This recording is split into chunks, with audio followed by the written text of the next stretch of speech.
Vi er lige landet i Doha, i Qatar. Kæmpe lufthavn, by the way. Det var clean tur, kan man vist godt sige. Ja. Hvor er det, vi skal?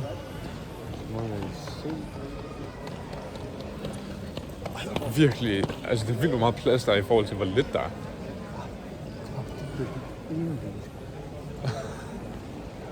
Ej, det er kæmpe. Det er virkelig kæmpe. Nå. Vi må lige se, om vi kan finde noget af vores skate og noget andet fis. Se lige, hvad der sker.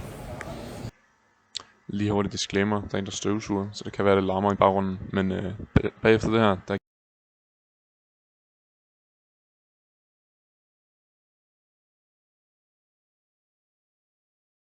gik vi ud og fandt noget mad. Og så fandt vi vores skate, hvor der var en dude, der jabbede rimelig meget til os. Og så gik vi egentlig bare rundt og så lufthavnen, fordi den var kæmpe. Altså, der var sindssygt meget at se.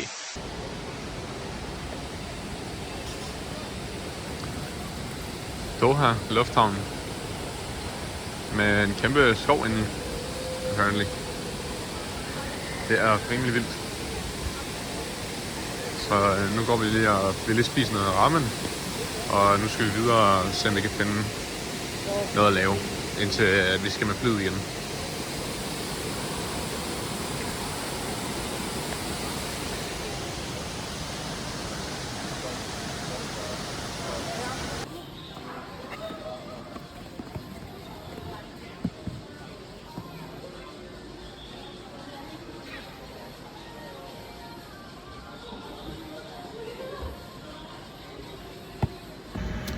Vi kan komme ind i flyet.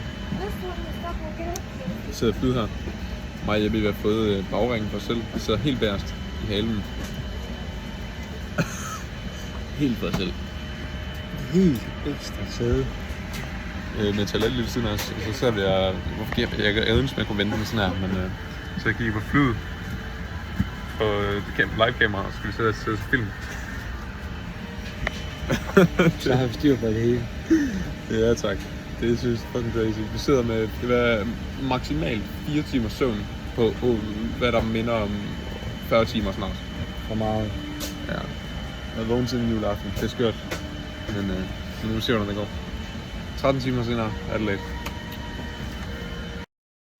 Lille disclaimer mere. Jeg kan godt høre, at den her mikrofon, jeg bruger, den er shit. Men det er nu den, vi lige har.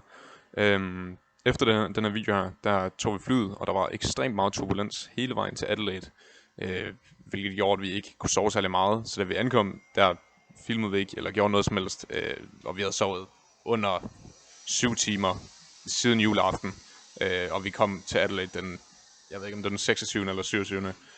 Noget i den stil. Så vi hoppede hjem på hostel, og så direkte i seng næsten. Så status er, at vi landede i går. Og vi har sovet 4 timer de sidste 48 timer. Udover i nat. Vi mangler simpelthen ikke lave nogle opdateringer eller noget. Da vi landede, eller vi kom ind på det her hostel her. Vi skulle lige gå 1,5 time, før vi kom ind til vores destination. Og så faldt vi i søvn klokken 8. Der har endnu ikke været giftige dyr eller andet. Det er vi rimelig taknemmelige for. Men vi har fået sådan en fin hostel. Minder lidt meget om et hotelværelse. Der var ikke helt, der var fællesbad og sådan noget fis. Men ja. Så planen er nu, at vi skal finde ud af, hvor vi skal sove i morgen. Vi har en dag mere her, og så aner vi ikke, hvor vi skal slå os ned her søndag. Så vi bliver nødt til lige at sådan fikse nogle ting. Lige logge ind. Men ja. Vi får se, hvad der sker. Første dag i Australien. Vi var nede for at købe lidt ind til noget. Holy shit, voice crack. Og købe ind til noget mad. Noget morgenmad. Og vi tjekker lige UV'en. Klokken 10 om morgenen. Den er på 7. Og vi har lige aktiveret Jeppes eSIM. Så er der internet nu. Ja. Jo, det er det. Så vi smutter nok ind nu her og finder noget mad. Nu har vi haft vores første omgang af køb det billigste, du kan finde i et supermarked. Og vi har valgt at købe noget nudelfis. Det var rimelig billigt, og hver eneste supermarked inden for hvad er det, inden for sådan 5 kilometer, det er asiatisk. Der er ingenting, der er sådan australsk. Vi har lige fået en lille, en lille rimelig vigtig solcreme. Nu er vi gået 2 dage uden solcreme, det er måske lidt dumt, men vi må se, om Jeppe han bliver købt i morgen. Ikke blevet solbrændt endnu. Men jeg tænker, vi snakker lavet noget mad, og så se, hvad det bliver til. Vi har stadig ikke fået noget arbejde, så det er work in progress. Men vi kigger også på bil lige pt. Vi kigger også lige på nogle flere hostels, nogle deluxe hostels med noget mad og sådan noget included. Så Jo, og det er fordi, der er vi nogen råd til. masser af penge. Nej, ja. Vi må se, hvad der sker.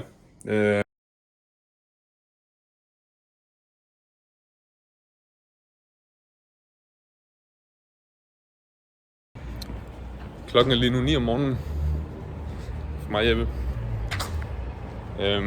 Og vi skal snart til at tjekke ud, så vi spiser lidt, når vi finder noget morgenmad at spise. Okay, jeg blev lige kortet øje af en alarm. Vi skal tjekke ud her om en time for vores hostel. Men når den er 9 om morgenen for os, så betyder det, at den er 11:30 om aftenen, eller natten i Danmark. Her i Adelaide i hvert fald. Så det er rimelig køgt. Alle andre begynder at gå i seng nu, når vi er stået op. Og vi begynder at få energien tilbage, efter ikke at have sovet i overflødigt lang tid. Så vi må se. Herefter der tjekker vi ind på det hostel, som vi er på lige nu. Og det der sker, det er, at dagen efter vi tjekker ind, eller noget stil, der møder vi 2 gutter, en fra Norge og en fra England, hvor vi tager i byen med dem, og det eneste billede, vi egentlig har, det er et billede af Jeppe, der lige har fået en øl, så han er rigtig glad. Og så gik vi så også på Adelaide Central Market, hvor der var kæmpe vandmeloner og alt muligt andet stuff. Jeg har lige været på shopping spree. Holy shit. Herude i Adelaide i noget, der hedder Rundle Mall, eller sådan noget fis. Der er 29 grader lige nu med en UV på 13. Ja. Så vi vil gerne gå i skyen. Yes. Og der er vores aircondition på vores nye hostel virker ikke. Så jeg ved ikke, hvorfor vi kørte ud, men aircondition virker ikke, det ved jeg ikke, om jeg fik sagt. Vi har købt nogle flere shorts, vi åbenbart har valgt at købe. Eller kun tage langbukser med. Næsten.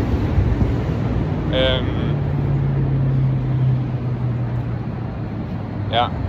Vi må se, om vi overlever der, fordi det er helt ekstremt, den er varme her. Men ja. Det er lidt købt. Nå. Det er nytårsaften i dag. Og vi er på vej til Adelaide Botanisk Have for at se noget nyt. Ja, vi har nu boet et stykke tid på det nye hostel, og der er heller varmt.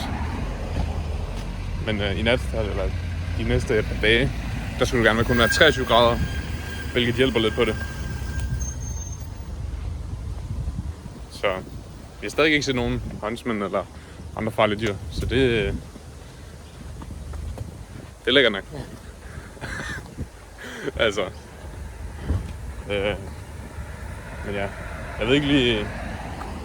Vi har nok ikke helt optaget så mange ting. Men jeg føler, at jetlaggen, den har godt nok også været der. Det er virkelig, når man sover så dårligt, så har man ikke særlig meget energi. Men vi vil lige se, om vi kan måske få et par videoer fra Botanisk Have. For lige at få lidt spændende noget med. Så det ikke er rene opdateringer hele videoen igennem, der kommer her på et eller andet tidspunkt. Så nu må vi se, hvordan det er herinde. Om det er noget, der er det værd. Jeg har fundet en fugl her. What the? Jeg håber virkelig, man kunne høre det der.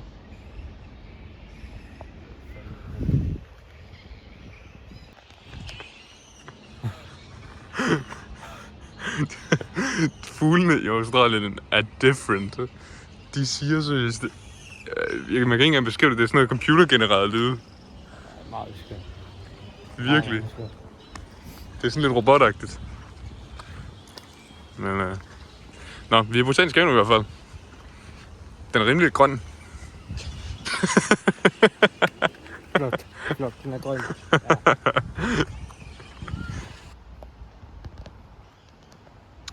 Vi er kommet ind i botanisk have nu. Sådan en rigtig botanisk have. Vi har fundet nogle planter, der ligner rimelig meget dem, vi luede ved siden af i Frankrig. Holy shit. Der var en rotte. Jeg tror lige, den skal vi ikke så meget med at gøre med. Jeppe, kan du lige... Jeppe han plejer at være rimelig god med sådan en pind, når der er rotter i nærheden. I hvert fald at banke sten. Holy shit, jeg fik chok sidst. Vi har også lige fundet nogle træer, som der minder meget om de træer, som der var nede i Frankrig også. Man får sådan et flashback. De minder ikke om. Det var de samme træer. Det var den samme art. Ja. Og vi har vores brunbrugklart ven derovre.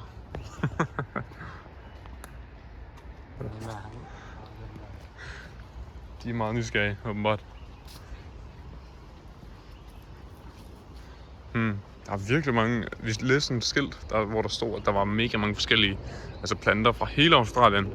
Og i det hele taget egentlig hele verden.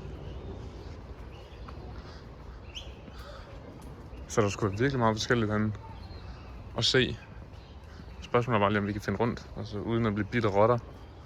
Holy shit, det skal jeg simpelthen ikke noget med at gøre med. Det har jeg faktisk virkelig ikke lyst til. Det er virkelig flot herinde dog. Deres rose, eller blomsterhave et eller andet, har også vundet, eller været awardet eller et eller andet, den sådan internationale bedste have, eller sådan noget den stil. Det var virkelig vildt. Ja. Jeg tænker, vi vender tilbage, når vi finder flere rotter, som Jeppe han kan slå med en pind.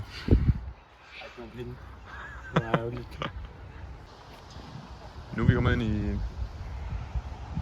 den botaniske have med eller hvad var det, den var? Award-winning rosehave. Det ved jeg ikke, det er kun dig, der har set det. Stod du ikke og læste, eller hvad? Nej, jeg læste ikke. Du stillede dig ved siden af mig og kiggede på det. Ja, det er ikke, jeg læser. Du kan måske godt bare lige kigge på bogstaverne. Ja. Hvis når de hopper rundt, så er det lidt svært at læse. Nå ja, jeg forstår.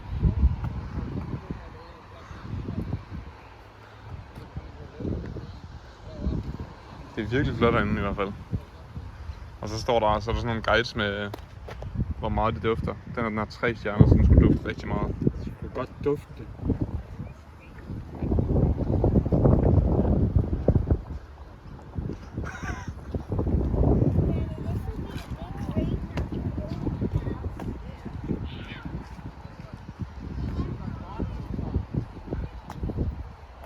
Det er sgu cool nok.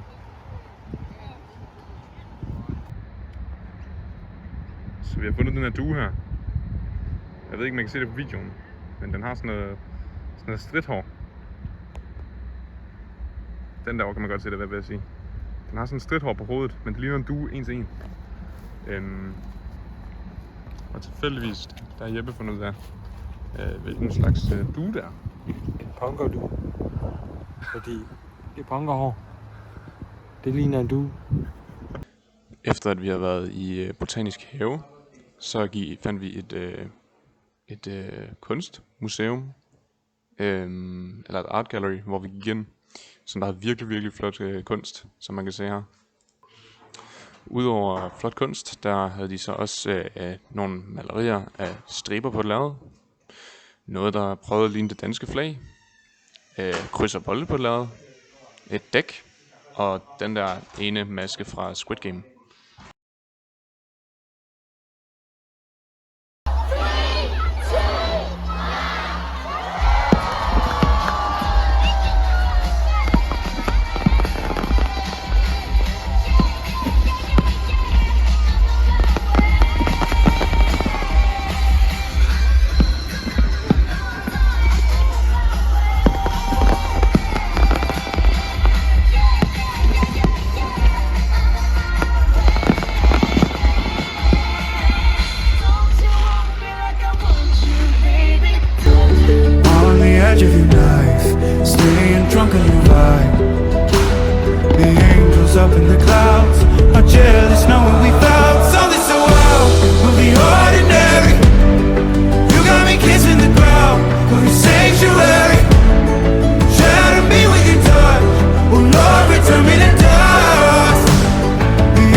Honorable mención.